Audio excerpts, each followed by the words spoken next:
Hey, my brothers and sisters in Christ, it is Sharon, and I'm back with you on how I study and understand my Bible. Yes, you know, I'm alone in my room. I am empty, prayed up, and ready to receive what the Lord has in store for me. Now, you know me and my routine, everything and everyone, everybody, all the chaos of the world. It's outside the door. They don't get to come in here. It's just God, myself, my Bible, and my notes. Well, let's go ahead and get about God's business here. And I'm coming to you out of Acts chapter 27, verses 1 through 43.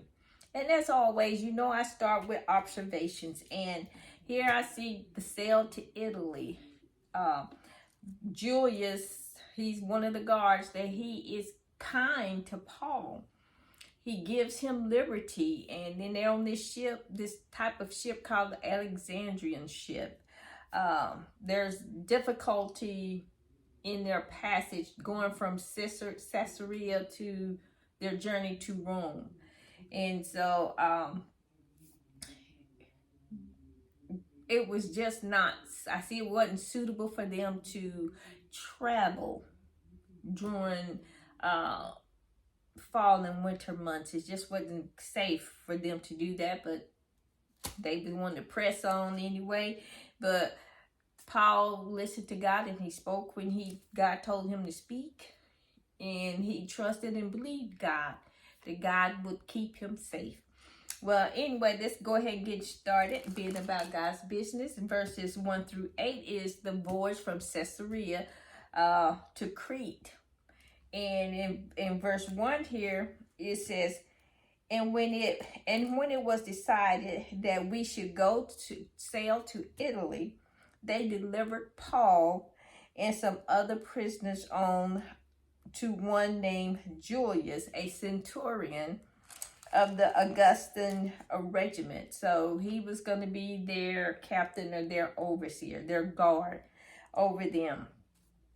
And you know, here is my notes. It said Luke appeared to have remained with Paul from the time he left Philippi into his third missionary journey. And we know this because he'll say we or us, so that, you know, he was there with Paul.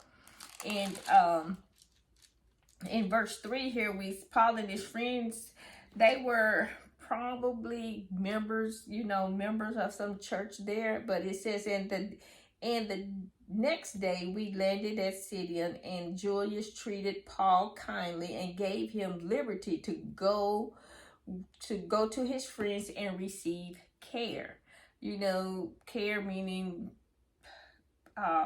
change of clothes, a bath, food, water, you know, stuff like that, because he was traveling as a prisoner. So, you know, they was giving them bare minimum, just enough to keep them alive to get from point A to point B. But, you know, that's just what that, you know, they said these friends could have been members of the church, you know, acquaintances of Paul. But anyway, verses 4 through 5, you know, they had these prevailing winds, and these what I guess we would call them nor'easter winds there. But they was in the Mediterranean and during the spring and the fall. And you know, this journey that they was on is going to be like a 14-day journey. And it was not a good time of the year for them to be sailing. And in verse 6 here, you know, it says where Julius transferred his party to another ship. So they had got to, it's called Myra, the city of Lycra. But anyway, they changed ships from this Alexandria ship to whatever ship was there in Myra. And they got everybody changed over to that type of ship. And so, and then in verse 7 here, we see it says the northwesterly wind forced Paul's ship southeast about 180 miles along the island of Crete. So Crete, along the island of Crete. So they was basically blew off course by these strong prevailing winds. And, you know, it was difficult for them to get there. And so they came to a place called Fairhavens near the city of Lycia. And Fairhaven is basically, it is south of Crete. It's on the opposite end of the island of Crete. Crete was up here and Fairhaven was down here. And the island was probably about this long, so they got blown around it, you know, to, well, it's blown around this way to come to Fairhaven there. And then it was in verse 9 through 10 here, you know, it's the storm. Verses 9 through 26, this is the story of the storm that they had went through. And it was just saying, you know, verse 9, where the fast was already over, and Paul advised them, saying, "Men, I perceive that this voyage will end with a disaster and much loss, not only the cargo and ship, but also our lives." So that was a warning Paul gave to them, which the captain Julius, you know, they didn't take heed to that. But nevertheless, the centurion he was not persuaded. He was going to do what he wanted to do. And he objected, did not take Paul's advice. And so he figured Fairhaven was suitable for wintering, staying there through the winter. But it was not as desirable as the other place called Phoenix. And verses 13 through 15 here, again, this captain was doing what he thought was right and not taking heed to what Paul was saying. But in verse 14 it says, "But no longer after a tempestuous headwind arose, called the Eurocquilo, which is a more northeasterly wind, a more powerful wind, what we would call a nor'easter over here." So, you know, anybody living on the northeast coast, they know what it is. I praise be to God and thank God I've never been into anything like that. Been through some tornadoes, but not the nor'easter. So I hear those are pretty rough. But anyway, in verse 10 here, he said, I just read that, where I perceive that the voyage will end, you know, not good, and much will be lost, not only the cargo ship, but for our lives as well. And this fast he was talking about, that was the fast of the Day of the Atonement.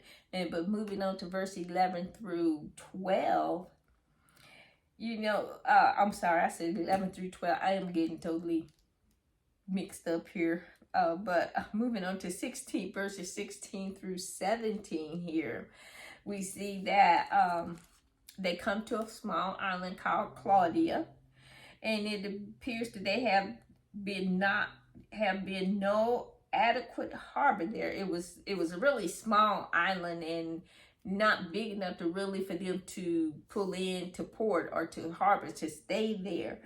And so they would make do with what they had. So they tried to pull in there and tried to take some temporary shelter.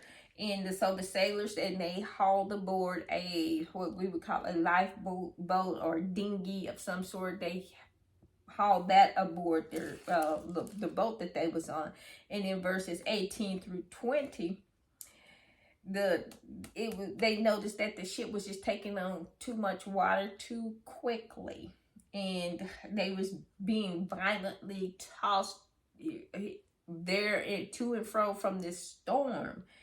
And the captain gave the order to throw overboard, you know, the wheat as well as some of the cargo that they had, you know, trying to lighten up their load so that they wouldn't sink. And in verses 21 through 26, you know, here we see the leadership of Paul. But and where he says, but after a long abstinence from food, then Paul stood in the midst of them, saying, men, you should have listened to me and not have sailed to Crete and incurred this disaster as and loss. And and this was the end result. It's not that he was saying, see, I told you so, but he was just saying you should have listened to me. And he goes on in verse 22, he says, and now I urge you to take heart, for there will be no more loss of life among you, but only of the ship. For there stood by me this night an angel of God, to whom I belong and to whom I serve. And he was saying, do not be afraid, Paul. You must be brought before Caesar. And indeed, God has granted you all those who sail with you. So he's just saying, this go around, pay attention, listen, because God has a will for me, got a job for me to do. Well, I'm not going to be killed, neither will you. And because God's protection was around them. He didn't stop the storm, but he protected them, through that storm. In verses 27 through 44 here, the shipwreck here.